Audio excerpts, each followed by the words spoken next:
galerinha, tudo bem? Tudo bom? Como vai?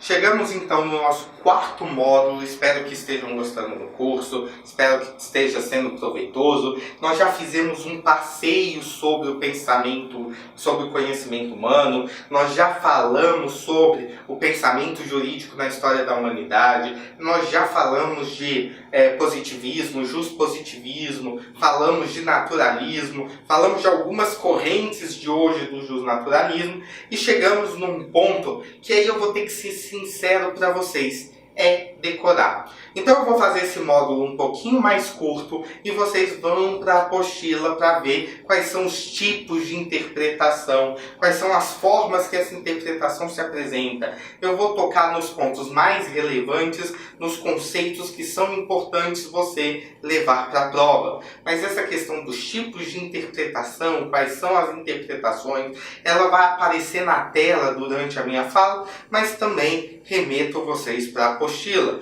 Até para que eu não fique falando e fique uma coisa muito chata e enfadonha nesse módulo. Então eu espero que esse módulo seja um pouquinho mais curto. Então, dito isso, quando a gente fala de hermenêutica, nós estamos falando, como eu já adiantei lá no primeiro módulo, de Hermes, deus da mitologia greco-romana, que atuava como interligação entre os deuses e os humanos.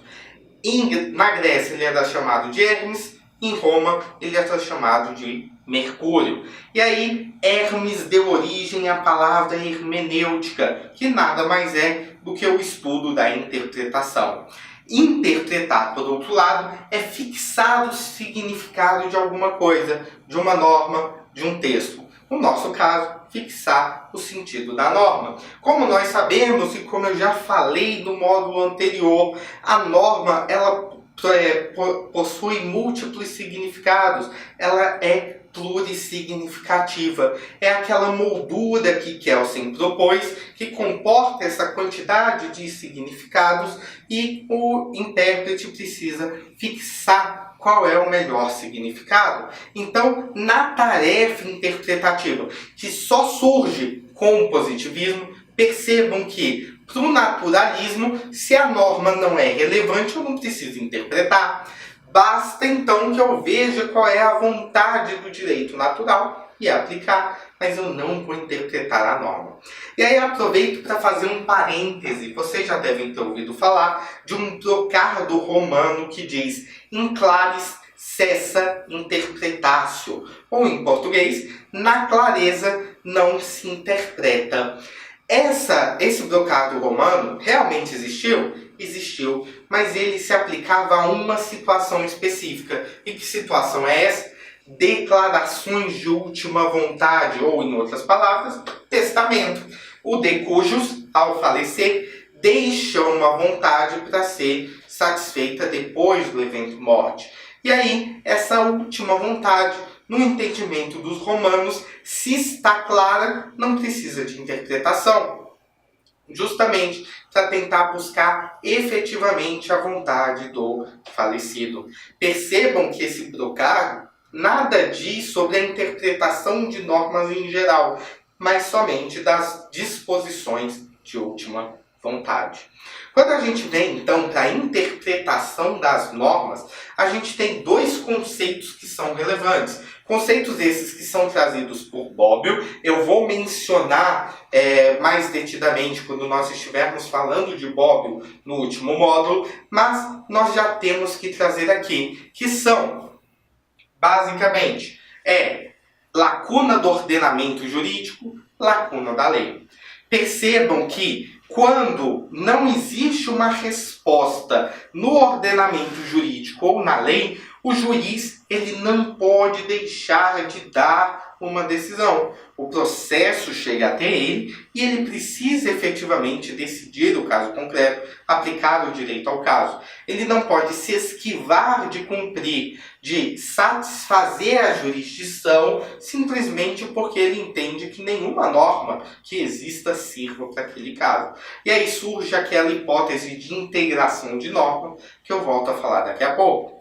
Percebam que nós temos duas formas de analisar essa lacuna. Nós podemos dizer que o ordenamento jurídico como um todo não dá resposta, e aí nós temos um grande problema. Porque se o ordenamento jurídico não dá resposta e o juiz precisa dar uma resposta, então ele vai ter que tirar da cabeça dele. Por outro lado, a gente pode dizer que a lei positivada não dá uma resposta, mas o ordenamento jurídico oferece formas de chegar a um resultado. Os métodos integrativos. Então percebam, além dos métodos de interpretação da norma, nós temos os métodos de integração da norma.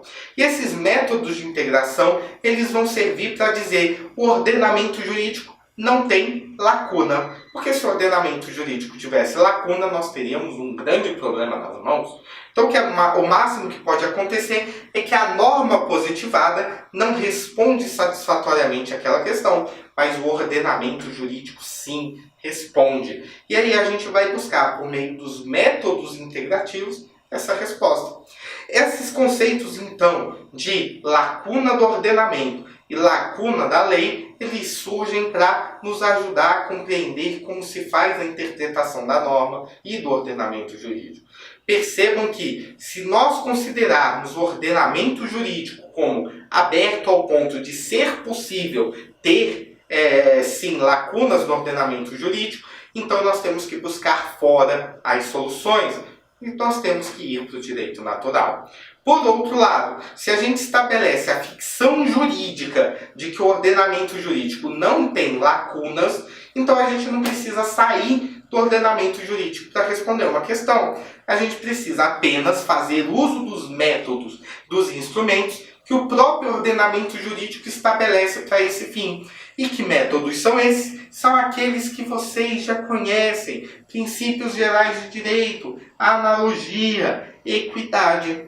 Então percebam que esses métodos integrativos, eles surgem justamente para dar conformidade a essa ficção jurídica de que o ordenamento jurídico é um todo coeso, é um todo fechado, que não tem lacunas. E tem um outro porém também, um terceiro conceito que é importante para a gente, que é o de antinomia de normas. Percebam que quando a gente fala de colisão de normas que se contraponham, nós estamos falando que o conteúdo da norma A é excludente da norma B. E aí existem os métodos tradicionais de solucionar qual é a norma que vai ter aplicação no caso concreto. De um lado, nós temos os métodos que estão relacionados ao tempo de vigência da norma, quando ela entrou em vigência. Nós temos também questões de ela trata completamente a matéria ou ela não trata completamente a matéria. Todas essas questões são formas de evitar colisões entre normas. E no caso de direitos humanos, no caso do texto constitucional, a situação é um pouquinho mais diferente. Nós temos, então, lá no texto constitucional, técnicas específicas de interpretação de normas, que vocês vão ter comigo lá no curso de Direito Constitucional. Não faz sentido nós nos dedicarmos tanto a isso aqui. Percebam, então, que em termos de hermenêutica, vocês precisam saber que somente para o positivismo faz sentido interpretar normas. Para os outros ramos do pensamento jurídico, não faz. Positivismo e pós-positivismo faz sentido interpretar a norma. Naturalismo, realismo jurídico, a norma não importa. Ok? Até aqui? Segunda questão, lacuna. A lacuna do ordenamento jurídico, se existe, vamos ter que recorrer a questões externas ao direito. Se, por outro lado, o que existe é a lacuna da lei, nós temos os métodos integrativos para resolver esse problema.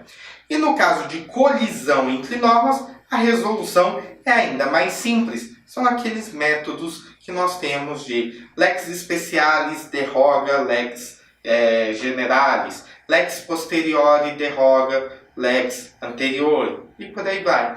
Nenhuma surpresa até aqui. Então esse módulo ele ficou um pouquinho mais curto, porque realmente as questões que nós temos aqui, elas são um pouco mais relevantes nesses pontos que eu mencionei, e no restante são coisas que vocês estão vendo de forma repetitiva, e eu optei por não me estender nelas.